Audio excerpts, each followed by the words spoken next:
Discover the brotherhood that sharpens you. The ISI community is free for 30 days. Join now at isibrotherhood.com/community.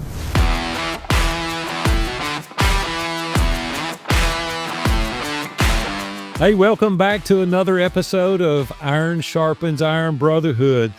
Listen, I want to ask you guys a question today, and I want you to think deeply with me. Have you ever woken up one morning early and you realize, man, I'm busy, but I'm not driven? You know, you're moving fast, you're checking all the boxes, you're leading teams, yet down deep you know that you're just coasting. And quite honestly, you could be drifting. Well, that's exactly what today's guest is going to talk about. Chris Robinson's with me today, and he's here to talk about this very topic of drifting. Listen, Chris isn't just another leadership voice either. You know, those guys are everywhere. But he's the founding partner of the Maxwell Leadership Certified Team.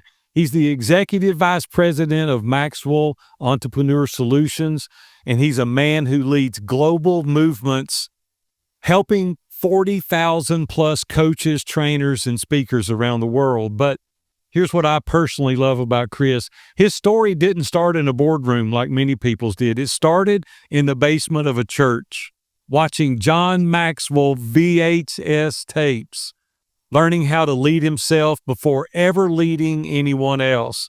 And now his brand new book, as you can see from behind me, From Drift to Drive, is a high achiever's guide to breaking the chains of complacency.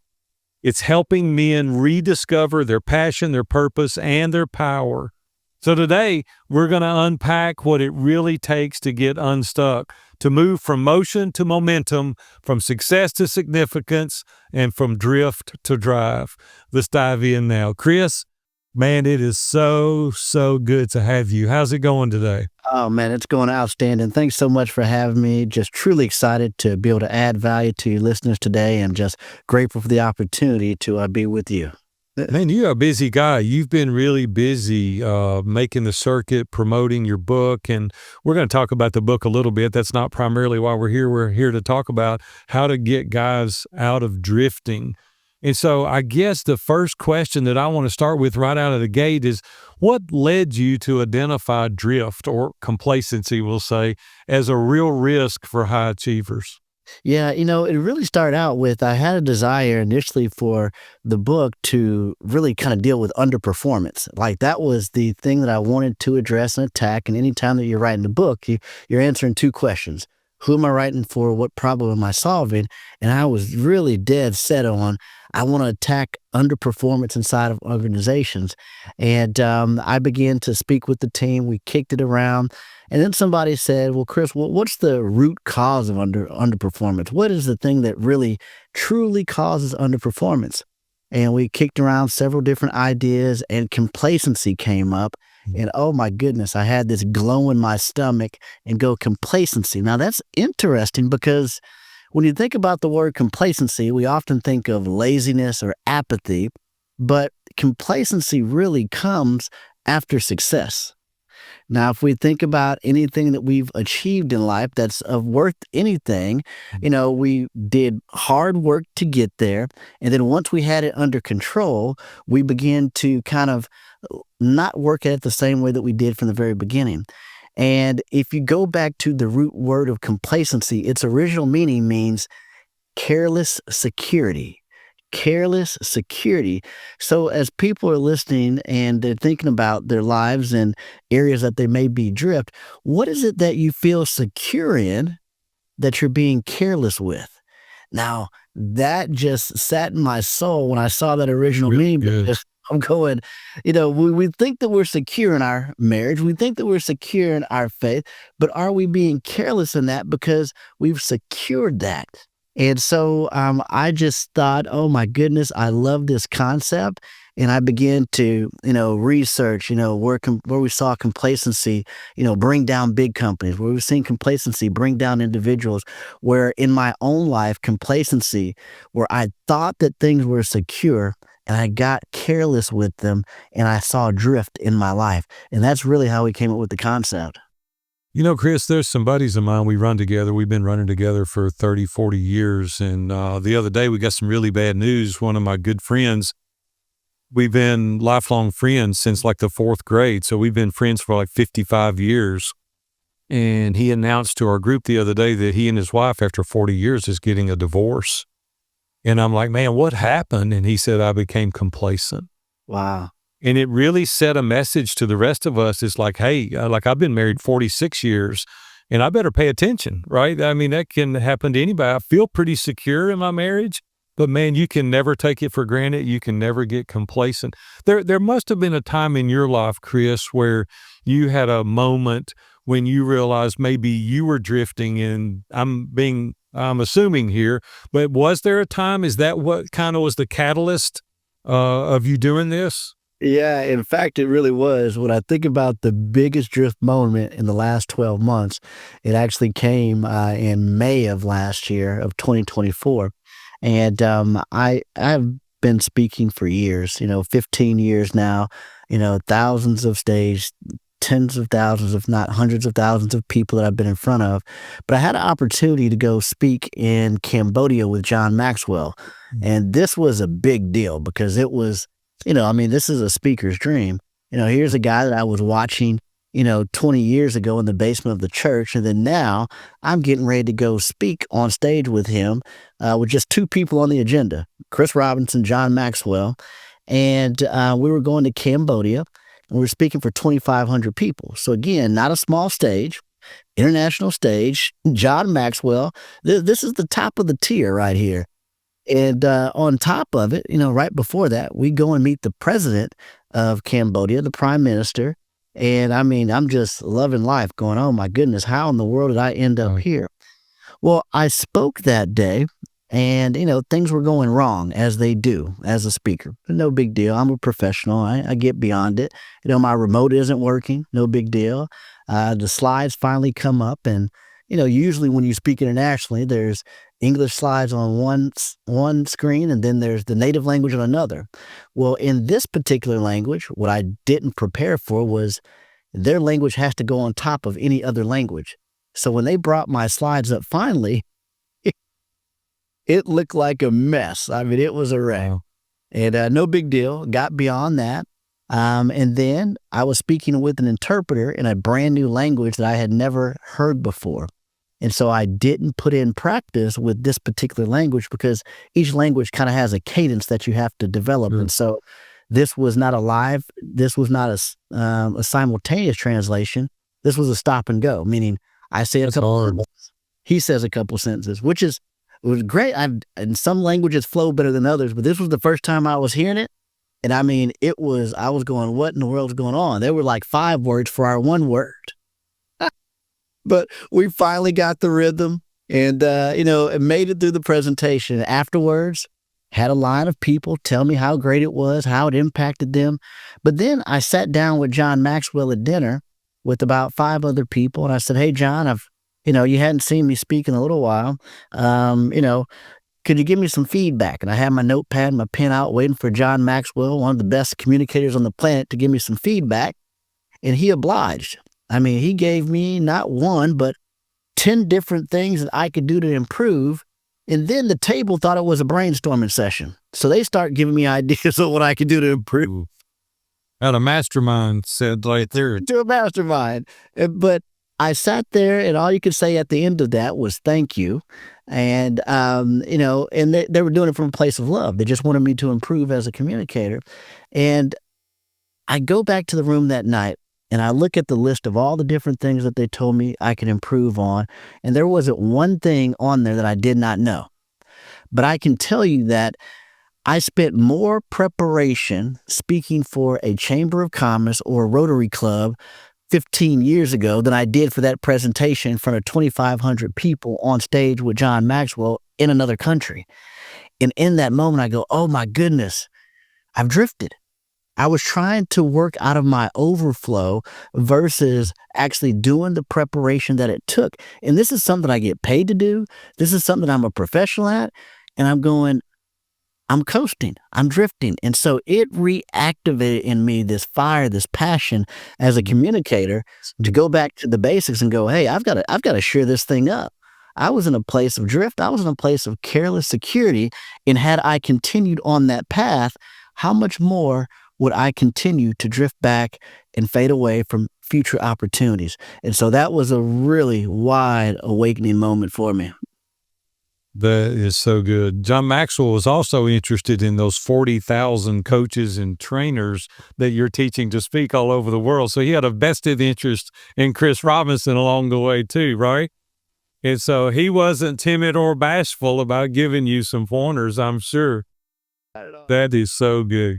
Well, I do know that you have what you call a 7-step framework. Yeah. And Yeah. which we don't have time today, obviously, to talk about all of them, but which of those steps tend to be the hardest for people to implement and why? Yeah. So in the 7 steps, I'll just overview them, but I'll give you the Yeah. hardest. So the first one is clarity. You cannot have what you cannot see. The second is gathering, meaning that you need to gather information, books, videos, audios, courses, certifications, conferences. You need to gather information on that topic. The third is filtering, which means Mm. that, in the past, our success was based upon the information that you had access to. But today, with technology, you got access to so much information, you got to know how to filter information. The fourth is guidance, meaning getting a coach, a guide, or a mentor, somebody that's ahead of you in whatever it is that you want to learn that you can learn from. The fifth step is relationships. It's iron sharpening iron, right? And so it's getting around other people that are moving in your direction. The sixth step is action, but then the seventh step is evaluation. But out of those steps, and it's a cycle that you go into time and time again, but out of those steps, I really think probably the most difficult one for people is the filtering. And I would combine that with gathering because people love to gather information. All right. If I named off 10 books right now, Big A, right now, people would go out and they'd get these books. And, now they've got this stack of books because they say, hey, Chris Robinson heard this. John Maxwell recommended this. Big A recommended this. But it might not have anything to do with the problems that they're currently trying to solve or a passion that they have. And so filtering, I believe, is probably the most difficult step in this because of how much access that we have today.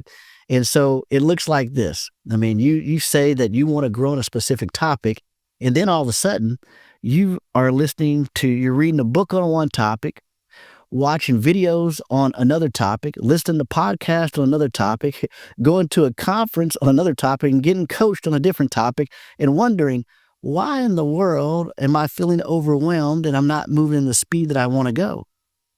But Too much information, not enough implementation. right. And so what we have to do is we have to line those things up and filter what it is that we're learning well in order to get momentum and to get growth in the areas that we want to grow. But I think filtering is the most difficult one right now. Wow. Wow. Is there something that comes to mind with a real world example that you've had of someone that's gotten stuck there before? Oh yeah, absolutely. I mean, I literally, I just got a text from a team member that says, "Hey, Chris, I picked up the book and I'm filtering, and this member sent me a list of 8 books that they had, and can I tell you that the intent was correct, but when I looked at that person's book stack, there were only 2 books on the topic that lined up." And so I said, hey, let's get rid of these other 6. Let me give you these 6 to add. Now you've got 8 that are specifically on this same topic, and you're going to move in that direction. So it's a simple nuance that could take years off of a person's progress if they just simply filter well. Well, so instead of being an inch deep and a mile wide, we want to reverse that and be an inch wide and a mile deep on that topic, right? Correct. And now you're going to get a lot more accomplished. Yeah, you get a lot more accomplished, but the speed of which you accomplish it, you comprehend it, is so much faster because we think, well, I can do all these different topics right now. No. If you just spent the next month on this one topic specifically and go deep in it, you're going to pick that up way faster than the next 6 months of a book here and there and trying to do all these other things. Chris, when you think about your work, what are some of the subtle warning signs that someone is starting to drift and before maybe they even realize it themselves? Yeah, well, the first thing is busyness. Busyness is, how do I say it? Busyness is the new stupid. All right. It's just you're busy, but you're not accomplishing anything. And what happens is when you get busy and then you're not challenged, your routine has replaced reflection. And so it's the automatic things that we do without thinking about it because we say, well, we always do it that way, or that's the way that we do it, or that's the way that it's done. So that's the first thing is that you're busy, but you're not challenged. The second identifier would be that you say later more than now. All right. Now, delay is a quiet form of drift. I mean, there's hands down when you delay, the law of diminishing intent says that the longer that you wait to do something that you know that you should do, the less likely you are to do it. And I mean, if you are putting and you're delaying things, it Yeah. might just be drift. Now, the third identifier might be that you consume more than you create. I mean, you are great at gathering. You love podcasts. You love books. You consume, but you don't create anything out of it. So input without action equals false progress. So a Wow. lot of people think that, hey, I'm doing it every day. I'm up at 5 a.m. I read, I listen to podcasts in my downtime, in my car. I'm doing this. But are you consuming or are you creating as a result of it? If you're just consuming, you may be in a drift. But then the fourth identifier, big A, is that you've lost energy for what once inspired you. All right. So numbness is the first symptom of stuck. And if I go back to that illustration with John Maxwell and me speaking, well, I just didn't have the energy for preparation to speak like I did when I began. Like I can tell you, I spent countless hours preparing, for a Rotary Club. I mean, countless hours. I mean, just But going to Cambodia, you look at your notes on the airplane on the way over, right? just kept flipping through 'em. Okay, yeah, I got this down. I know the audience, right? But when you lose that energy for what's once inspired you, that's a sign of drift. That's a sign of Yeah. stuck. And so those are a couple key identifiers. And so some questions that you got to ask yourself is, when was the last time that you challenged yourself to do something hard? When was the last time you did something completely outside of your comfort zone? When was the last time you accepted critique meant to help you? When was the last time you felt fully alive, engaged, and present? Mm. Answer those questions, and you're going to find that drift in your life. Hey, I'm Aaron Walker, founder of Iron Sharpens Iron. Every successful man needs a band of brothers to push him to grow spiritually, personally, and professionally. Each week, I meet with like-minded Christian business owners in our mastermind groups. We share wisdom, tackle challenges, and we hold each other accountable to grow, not just in business, but in life. Don't do life or business alone. Join the brotherhood that will challenge, encourage, and sharpen you. Visit isibrotherhood.com and take the first step today. Chris, I talked to Jeff Hoffman, the founder of Priceline, at a conference, and he told me that he would read daily. He was a avid reader, but he said 10% of everything he read every day had nothing to do of his interest. And I said, you got to explain that to me. He said, well, it opens a new perspective. And he said 90% of my good ideas came out of that 10% reading. Sure. And see, that's what we've got to do. I love it in the book. You really talk about busy work versus meaningful work. And this is just a theme throughout your book. How do people distinguish between the two in their daily lives? Like, how do we decide what's busy work and what's meaningful work? Yeah, well, I think you have to change the question. In John Maxwell's book, The 21 Laws of Leadership, in the law of priorities, he says that instead of asking yourself the question, what am I doing? Ask yourself, what am I accomplishing? And that makes a major shift when you look at your to-do list. And when I think about it, and this is just a pop quiz for anybody listening here, because most people listening to this probably wrote out some type of goals at the beginning of the year. All right. But if you go back and you look at that goal list from the beginning of the year or the halfway point of the year, whenever you wrote them, go back and look at that list of goals that you wrote out. And then look at your to-do list from the last week. chances are your to-do list looks crazy in comparison to the goals that you say that you have. So every single day, is what you're doing line up with the direction that you want to go? Mm. So there's 5 simple questions that I give you in the book that I'm going to give you right now. And this is how I line up my goals with what I'm doing on a daily basis. 5 questions. Number 1, what do I need to read today? All right, that needs to be in alignment with where I say that I want to go. Number 2, what am I listening to today? That needs to be in alignment with my goal of where I say I want to go. Number 3, who do I need to call today? That needs to be in alignment with where I want to go. And a side note on that is that you don't need to answer every time your phone rings. We've all we think this is going to be a 2-minute call, and then it ends up being an hour call, Yeah. and our day is off track. The 4th question is, what do I need to do today? That needs to be in alignment. And then the 5th question is, what am I looking for today? Because if we're not intentional about what it is that we're looking for today, we can be distracted and we can miss the opportunities pass us all day long. If I said to you all, hey, how many yellow cars did you see today? Then now you're going to be looking for yellow cars. But if I ask you, how many yellow cars did you see last week? You have no idea. But when that intentionality kicks in place with where you want to go, that's what's going to determine what you should be doing on a daily basis. These seem like such simple questions, but it's the fundamental basic premise by which you're going to be successful. That's what I like about your book, is that it's straightforward. You just lay it out, and I really, really like that. Chris, let me ask you another question. This has happened to me twice over my 47-year career. How do you reignite the drive without burning out? Because that seems critical to me, to reignite the drive. And I've personally hit the wall a couple of times, had to take an extended sabbatical. How do you help people sustain momentum over the long haul? Yeah, well, to reignite drive, I think it's just a re-envisioning of the clarity of where it is that you want to go. When the exhaustion comes, when the overwhelm comes, when the drift comes, it's because we lose sight of where it is that we want to go.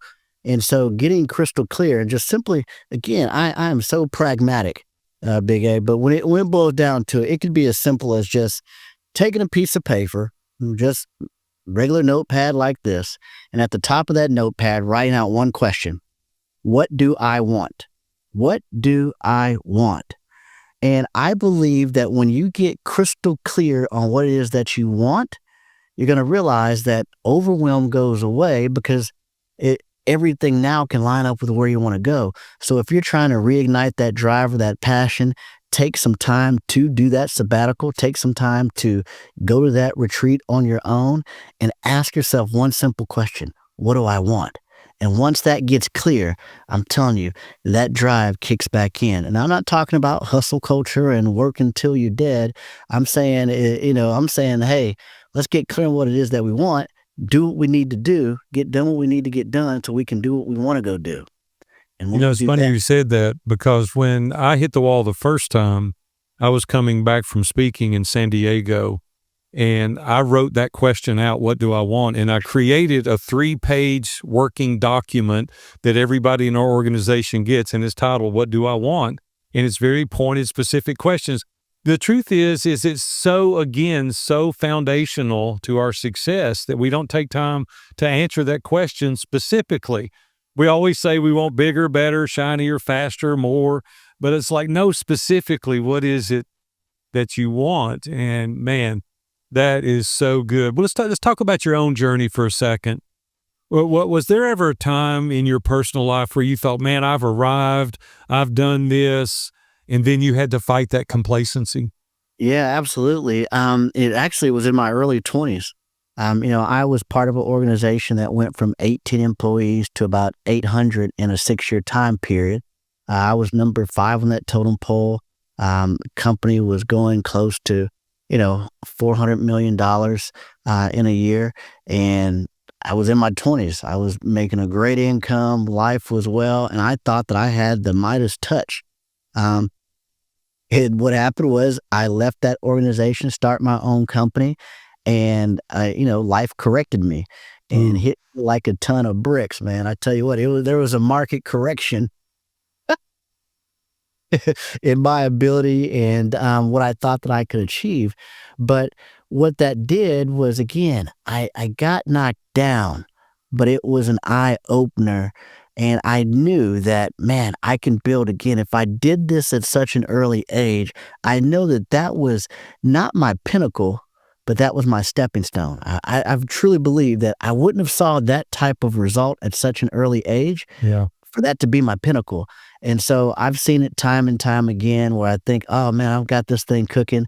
And now I'm old enough to know, but still young enough to grow. That is so good. How did you get back into drive? Like, what did you do in that case with that business that you started? How? Because there's a lot of listeners out there right now. They're like, man, I'm there. I'm there where Chris is talking about. Yeah. What did you do to get back into drive? Yeah, well, it was again clarity on what it is that I wanted to do. It was after those businesses had failed, I said, okay, I want to go into this coaching speaking thing. And that just became my what got me out of bed every single day. I was like, I've got to figure this out. How do I do this? Right. And I got off to a great start. After a year, I connected with Maxwell Leadership, got certified, took off in that program. And then about 3 years into that program, Big A, I was focused on paying off debt instead of saving because of those past businesses. And I had a client that was 80% of my business at that time. Well, I go in that morning and they tell me, Chris, hey, we're splitting up our partnership. So that means you're gone. We're going different ways. We don't need you. Well, in that moment, I had $12 to my name on this planet, on the entire planet. $12. I was making great income working with this organization, a couple others, but I was so focused on getting rid of that debt. I just wasn't saving, and I was here with $12. So on that day, Big A, I remember I was sitting in my driveway that day. I had a choice. I could go do what I needed to do to get by, and I don't knock anybody for doing that. Whether it was, I had all these thoughts. Do I just go work overnight to move boxes and build my dream throughout the day? But as I contemplated all these choices, I said, hey, I would be out of integrity trying to be business coach and consultant during the day and moving boxes at night. That was my personal belief. And so I said, instead of me going to go spend, 40 plus hours a week just to get by, I'm going to spend 40 hours a week working on me, trying to figure out how to make 400 an hour versus 400 a week. All right. And so that's what I did. I made that choice that day. I sat in that driveway. I dreamed about what it is that I wanted. And in fact, I still, I still have that note to myself to this very day. And, I wrote a note that day, Al. Can I read this one to you real quick? Cause I think this will encourage the listeners here. Yeah. And just give me just a second to pull it up because this is what I wrote on that day. And it has stuck with me forever because I am now living out. I am now living out that dream of what I got a chance to do. I said, I will be a professional speaker, traveling around the world, helping people reach their potential and getting promoted on their jobs. I will sell products online such as ebooks, audio, video manuals, training. I will also sell motivational products to help people stay focused. I will work for and assist some experienced speakers to learn the ins and outs of the business of speaking. I will be diligent in attending Toastmasters, doing home study courses, and getting a mentor. I will feel great about being a professional speaker because I will be helping others, continually learning, have a passive income, and will have more time with my family with the money to do the things that they want to do. My attitude will be great. I will feel great about myself, and others will be drawn to me to seek my wisdom. That was on a dark day with $12 to my name. Look at you today, speaking on stages of tens of thousands, leading 40,000 people. God's really blessed you. That's been amazing, man. Yeah, it's Way to go. God's grace, that's for sure. That's how you get back into drive right there. I love that. Chris, let me ask you a couple more questions. Like, we're not only responsible to ourselves when we're a leader because we have a role, there's an impact that we have. How does a leader's drift affect their team and the culture or an organization as a whole?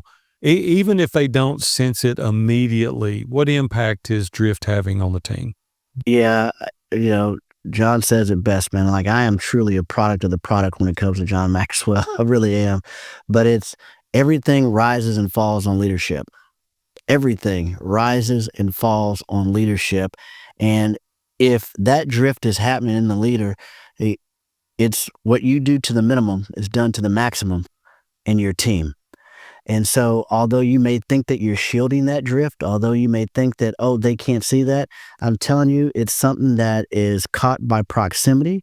It is something that's caught. It's not something Yeah. that's taught, and everything. So, if you are in that place, you better believe that if you're not going, it's not growing.